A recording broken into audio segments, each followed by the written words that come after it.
लोककर्ता जगन्नाथो महीकर्ता महायशाः महर्षिः कपिलाचार्यो लोकचारी सुरो हरिः आत्मा च जीवपालश्च शूरः संसारपालकः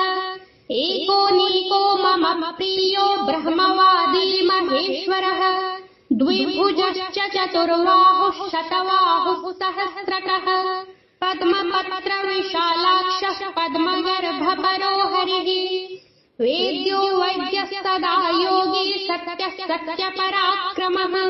हिरण्यनाभस्तुतपाः वीरः माधवो मधुः सर्वदर्शी विमुक्तात्मा पवनः पावनो नलः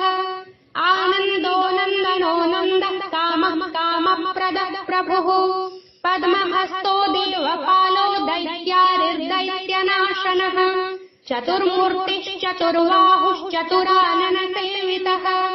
पद्महस्तश्चक्रपाणिः शङ्खहस्तो गदाधरः महावैकुण्ठवासी च लक्ष्मीप्रीतिकरः सदा अजः सर्वेश्वरः सिद्धः नरो नारायणो